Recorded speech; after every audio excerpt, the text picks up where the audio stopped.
thank you all for staying with us for the duration of today. I certainly hope you think it's been worthwhile.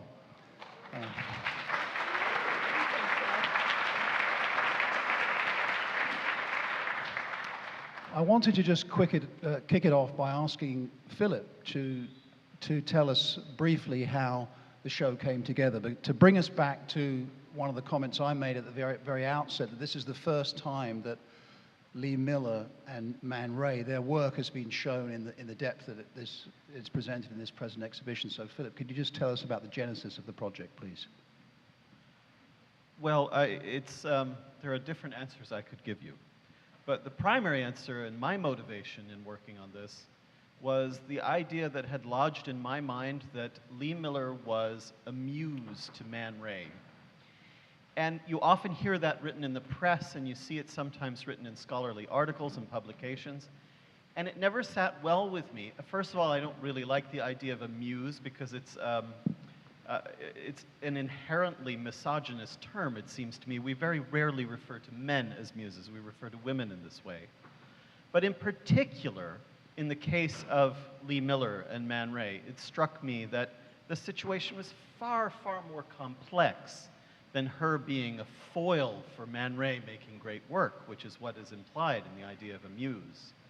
So my motivation for putting the show together in the first place was to challenge this idea, to redress the imbalance, to make it so that we could understand the two as partner artists, as collaborators, as foils for each other, not just a unidirectional relationship where one was benefiting and the other was giving. And if we've succeeded in the exhibition, we've proven that.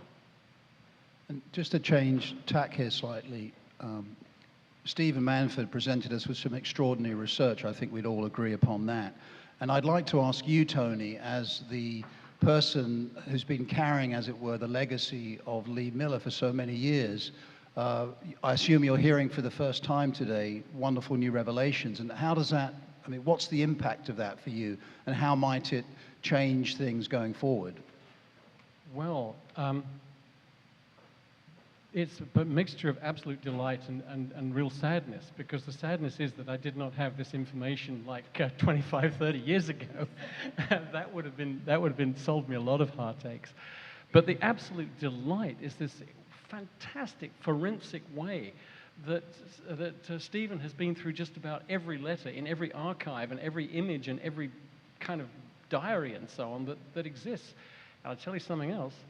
Sooner or later, somebody's going to come up with a whole lot more. But I think what's happened now is that the basis of the moment of meeting has changed. And one of the things that I've got to revise is to look at that the meeting was actually 1929 and not 28. And I think Stephen has produced some very compelling evidence to demonstrate that. Stephen, can you perhaps, you illustrated so sort of powerfully these new day books that are at the Getty Research Institute. Can you sort of sketch for us your sense of how further mining of that material may change the way that the story of not just this collaboration, but the larger story of Man Ray's oeuvre, how do you think it's going to affect it? I think, like the letters, it's going to have to be seen as the core. It's going to be seen as the new starting point. Because it's the first time we actually have a reliable narrative that covers almost the entire Paris period. I mean, there's a lot of material that's missing, but it does give you something that is authentic and reliable and you can depend on, and is so layered in so many ways, whether you're talking about his contacts, about dates, about his thoughts, because it morphs over years. And in 39 and 40, which are really my favorite years, it shifts from a schedule planner to actual diaries, and he starts noting his travels and the wars and going and coming back and his actual escape through Lisbon. He actually starts using it as a journal, so it morphs constantly. So there's a whole new chapter in that, in a sense, to that part of his life, the transition back to the United States. That's what you're saying. Yeah, and it's a day-by-day contemporary account, so it's not recalled, so it's not a flawed memory anymore. It's what he wrote that day. And in some ways, it'll correct a lot of things that we know, because Man Ray was one of the best storytellers. I mean, we could go through and we can argue about solarization and the accidental discovery of rayographs, but most of it is kind of storytelling. So you focused on the Bateau Ivre, and of course, Julie, you educated us in the sort of prehistory of 1880 to 1930, the sort of nightlife of Montparnasse specifically, but Paris in a larger sense. Tell us your reaction to seeing this nightclub that sort of came alive for us through Stephen's great work, and how it sort of impacts the story that you know. It's so interesting because it's very modern. It's the typeface, the layout. It's definitely from the late 1929. I'm interested, though, what was really going on the second floor. There's a bar on the first floor. Why was she on the second floor? Because usually the second, say at the Coupole, that was used for dancing.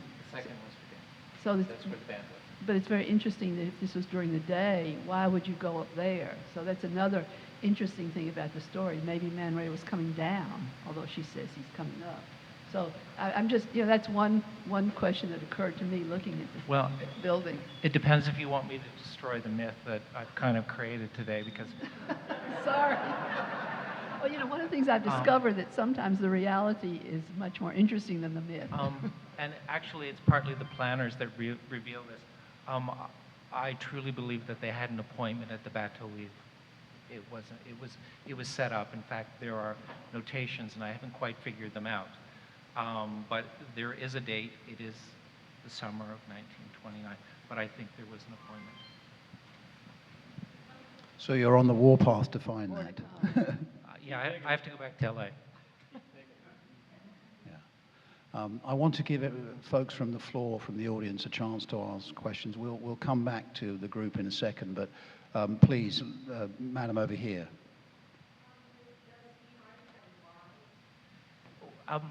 It's more abstract Stephen? than that, but it is quite extraordinary because, of course, his workload and his schedule drops off. And then there's these sudden bursts of pages where it's just this panic, and it's just filled with things. You could tell he's trying to reach out to people, he's trying to organize his travels, and it's kind of a panic when you read through them. And then he writes kind of in the margins and things, the cities that he's gone through. And as was well noted by Tony, he made 2 exoduses to try and get out, and he couldn't get out with Addie, and then he had to make the trip by himself again, and then he got out. So it's actually repeated more. The story's repeated more than once. But it's a visceral feeling of this kind of panic of somebody who, when it became really late, and for people that are kind of inside, you'll know that he was getting counsel for somebody who turned out to be an American spy who had also helped Gertrude Stein in the years leading up to the war and after. And I think he was probably given very definite counsel that now is the time you need to leave. His last name was Knappich, and I think there's quite a large dossier. The New Yorker wrote this fabulous article on Gertrude Stein and Alice, and basically sort of exploded the story about Knappich and his role in sort of advising Jewish people that were in France during the time what to do. Aside from the sort of pressure of the war and the oppression that was coming with it, did he want to be back in the United States in any shape or form? What evidence are you finding around that? Well, I mean, for the first while, it was easier for him because he had a country house outside of Paris, and he would, in 39 and 40, he spent most of his time there. So it put him a little bit out of harm's way. But then I think when the war came, he wasn't, like Tony speaks of, he was really concerned about his artwork, what was going to happen and what was going to happen to his friends. And when he did get to Hollywood, he was very much engaged in trying to get his friends out of the country and also trying to repatriate his paintings. Yes, sir, over here, please.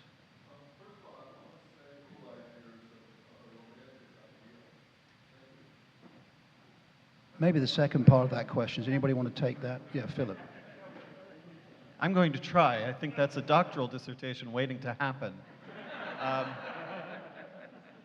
I don't know about quantum physics, but I can speak a little bit to the interest in science in general. I think there's a lot in the surrealist corpus that revolves around not just science, but also medicine. For example, we talk about the idea of fragmentation of body parts, eyes, lips, hands, and so on.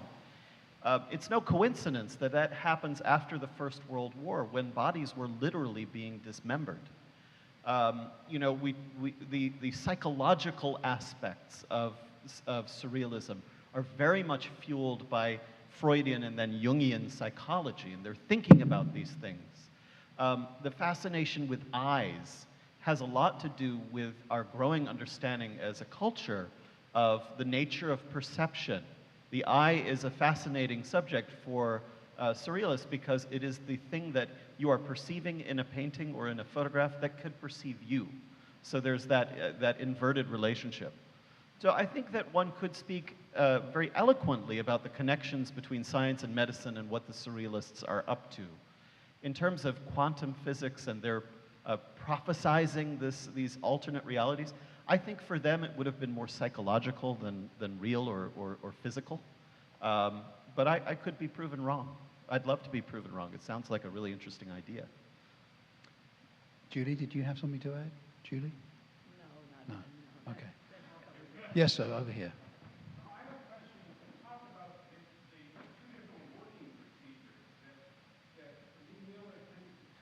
One of the things that's really exciting is that the Centre Pompidou over a number of years has finally digitized their vast Man Ray archives of the negatives and of the contact prints, which probably numbers about maybe 15,000 objects at this point.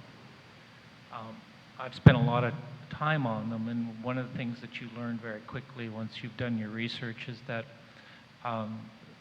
nothing was automatic. There was a very long, labored, deliberate process in crafting photographs. And I think Tony even points this out, that the great talent of Man Ray was in the editing and cropping of the image. I was going to say that too, that this automatism or sleep talking was much more a literary idea. And in seances or evenings that the surrealists would have, Desnos was very good at this, and he could somehow go into a trance and begin to talk, and this was automatic poetry. But you feel very much with Man Ray that if it's surrealism, it's a very intellectual and very thought out process. I would just add to that, there's something really wonderful and very special about Man Ray as an artist. He is what today we would probably call postmodern in his approach to media. He's very happy to make a sculpture one day, and a poem the next day, and a photograph the day after that, or all on the same day. But I think that the way that he photographed was very much informed by his experience as a painter and a sculptor. I think that there's always an element of chance that one can introduce in a photograph, and yet I think Man Ray was most comfortable when the situation was fairly controlled. And that is something that you see in the painting world and in the sculpture world. It was perfectly natural for him to set up a circumstance because that's what he was acclimated to doing as a painter. Just a quick follow-up question to that. Stephen, you mentioned looking at this amazing reservoir of some 15,000 images of the Pompidou, and you showed the fantastic exteriors of the Bateau Eve, which sort of reminded me of Auger. But give us a sense of percentage-wise, you know, how many sort of outdoor pictures like that there are in Man Ray's oeuvre relative to the studio work? Well, to answer the question as to why he didn't do much work outside, you have to look at the general premise of why he was making photographs. There was the intellectual, there was the creative, there was the demand for him, but at large periods of his life, it was his bread and butter, and it was his income, and the money wasn't out on the street, it was in the studio. But in terms of the composition of the negatives and the context, in terms of the composition of the negatives, most of the New York negatives are there. They're 4x5 glass plate. Most of the great material is there. I mean, some of it was damaged, some of it was lost, some of it was edited by Man Ray, some of it is unaccounted for. But Most of the major things are there with some very significant, notable absences. Thank you. Which perhaps someday will join them. I think one other idea to follow up on Philip's and your experience is so many of the final images are cropped. Not only did Man Ray take the picture, but afterwards he looked and he chose exactly what of that image he wanted to be the final picture. So this shows that he was very much involved in exactly what he wanted to show. Right. Yes, down here, madam. Yeah.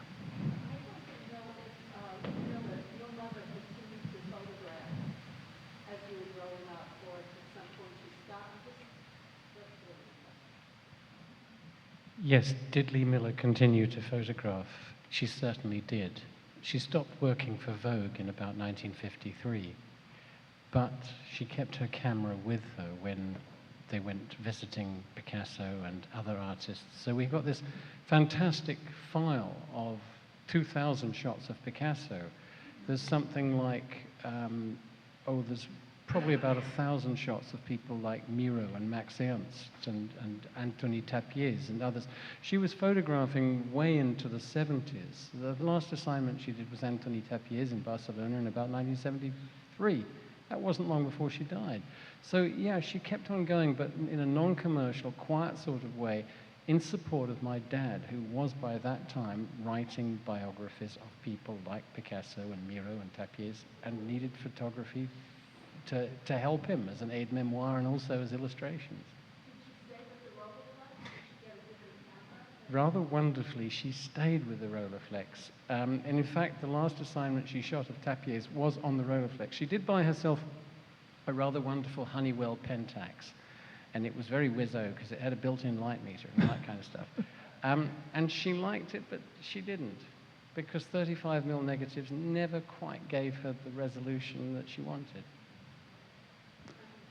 Yes, madam here. Thank you.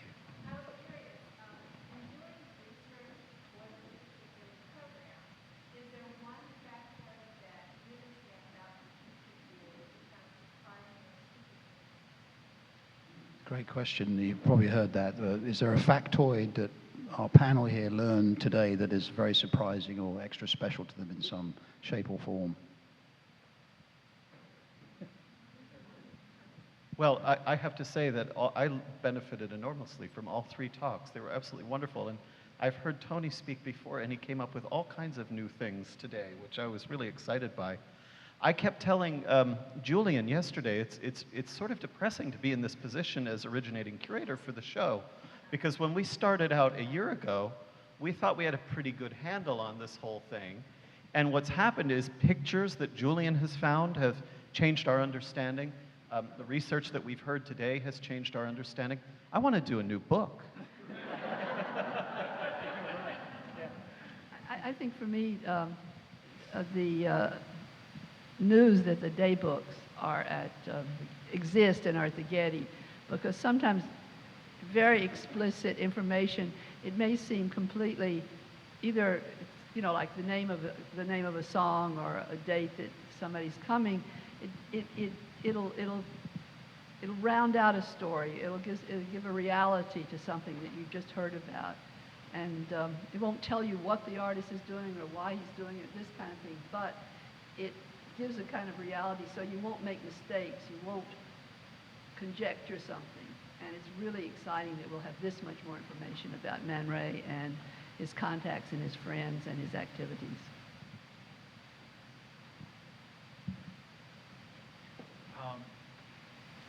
I think the day planners are remarkable, but I would be concerned if people got lazy and thought that was it, because with any great project, we have a vast amount of archives in terms of, say, the Julian Levy archives, which are now public, the Pompidou archives, the Man Ray Trust archives.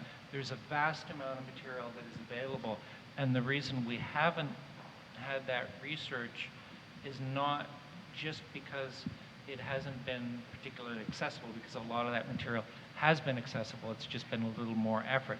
The problem is that generally people haven't taken the initiative. And So what Tony has done is amazing because he's had access to this archive and material. So of course everything that he does is new because we haven't. He's the only one that has seen it until it's become public. And Julie and Billy did this amazing stuff where they were just on the streets of Paris all the time, and it just takes years of dedication, and that's all it is. There's no secret or mystery. There's enough material out there. The thing that I'm going to take away with me is the impression of this incredible research that Julie and Stephen have done, and the excitement of all this new material coming on stream, particularly from the Getty and the Centre Pompidou, and that's going to change the game, it really is. We haven't seen the last of any of that now.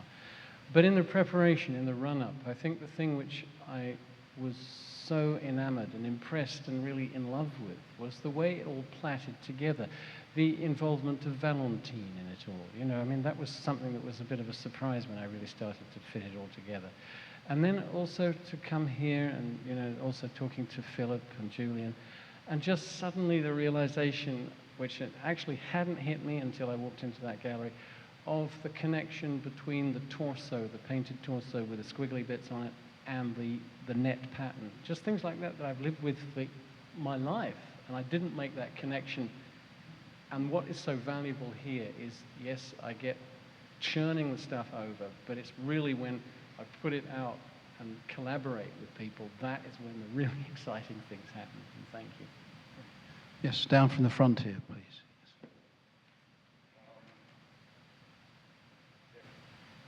Did everybody hear that? Okay. I'm going to give you the mic. It needs to come from you. Man Ray, who was a friend of mine, said, "I paint what I cannot photograph, and I photograph what I do not wish to paint." And it's a famous saying. Thank you. Thank you, Arnold. Oh, thanks a lot. Julie just told me I need to talk about that in relation to the show.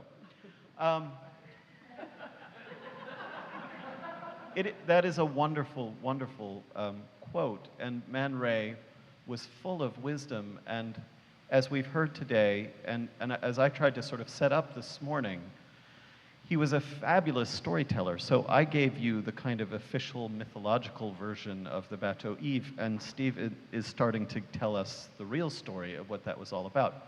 I think with a lot of these things, there was an element of rethinking and revising and coming to new epiphanies, and there was a very organic process of evaluating history and evaluating practice and evaluating, you know, the approach to art. So I would be curious to know from Arnold if he had asked him 10 years, 20 years earlier, if he would have said the same thing, or if that was an evolving conversation that was in, you know, Man Ray's mind. Why would I photograph this? Why would I paint that? There's an interesting moment when Lee Miller goes to Man Ray and says, "Look, you need to leave the photography to me.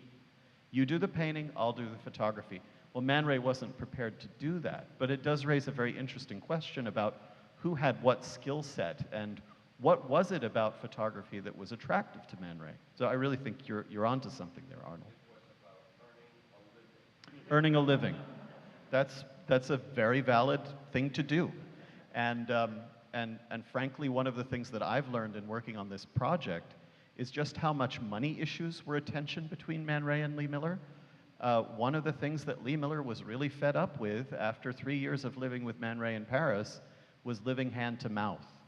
And there comes a moment when Man Ray says in one of the letters, "Look, we've never starved." But Lee Miller was looking for something better than a starvation level existence.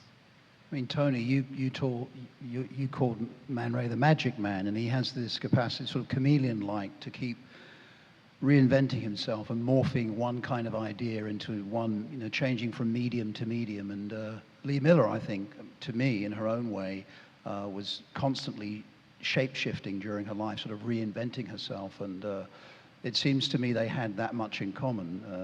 One of the strong things they have in common is this notion of constantly shifting and changing and becoming something else all the time. It was a survival technique. And they both had to learn at a very early age how to survive really well. And Man Ray, of course, was a Russian émigré. He'd probably come from a very harsh background, very hard time. We know that his childhood in Philadelphia was not sort of well stored with food and good things and so on. So yeah, he developed a really good strategy for making the best of whatever came his way. And Lee did that. And I'm not trying to say that they were opportunist and exploitative, but they just knew how to navigate in a way, knew how to use their skills, make the skills work for them. As you said, Arnold, earning a living. He really wanted to be a painter, but he photographed because that earned him good money. And he was always very frustrated later on in life when people failed to recognize his painting as highly as they valued his photography.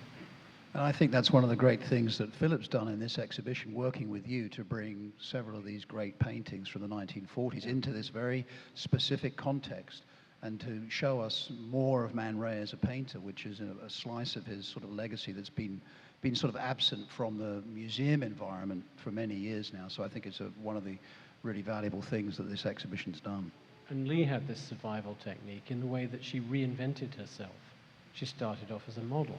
Well, she got bored with that, so she became a photographer. And then she became the wife of a rich man. And then she became a photographer again. And then she became a combat photographer. And then, finally, she became a gourmet cook. One more question. One more question, folks. We're about out of time. Yes, please. The question was about Man Ray's productivity relative to his relationship prior to Lee Miller's arrival and then sort of during and afterwards. It certainly drops off, but it doesn't drop off because of his relationships or even the year or any other. The simple fact is that in 32 he started throwing himself into the creation of his book, the James Thurl Sobey book. In 34, when the book comes out, he does a number of exhibits which fail dismally, and there's really no sales, and the book sales are dismal. And then he gets picked up in 34 by Harper's Bazaar, and the work really drops off markedly because all he needs to do to pay his day-to-day is just to do that Harper's work, and then he is free and liberated to do his drawings and paintings. And that, of course, is when he goes back and he does all the drawings and paintings. And then, I mean, a lot of the creative photography effectively is done by 35, except for the Harpers, which there is some astonishing work, though. It's astonishing. And in terms of the most creative photography, in inverted commas, that he ever made, would you say that was in the first few years that he was in Paris, sort of 21 to 25, something like that?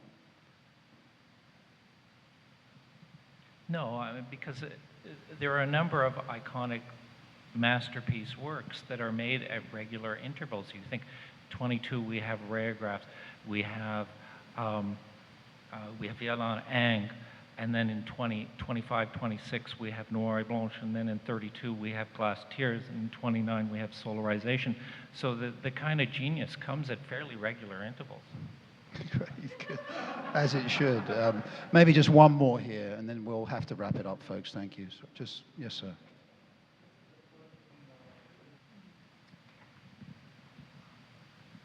It seems always very hard that Surrealism could live outside of Paris, but it did.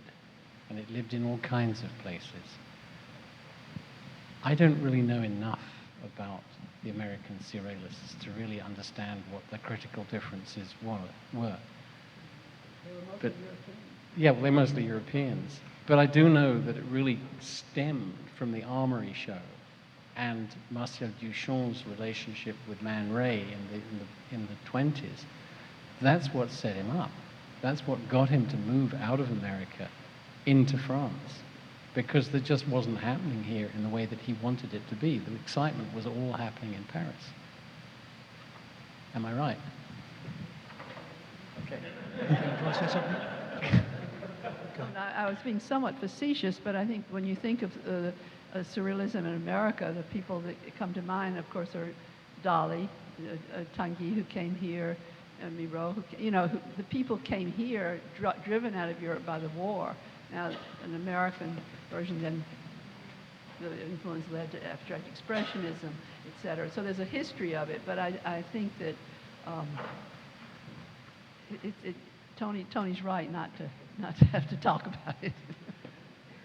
But the other thing in terms of the recognition of surrealism, you have to realize that it started to become canonized and it was recognized by the marketplace, and the credit really belongs to people like Julian Levy and the Wadsworth Athenaeum, which did the first major surrealism show in America, and then Alfred Barr in '36, and then you can understand why it would quickly unfold in Europe and London. It became very big in the '30s in Central Europe, and it even went to South America.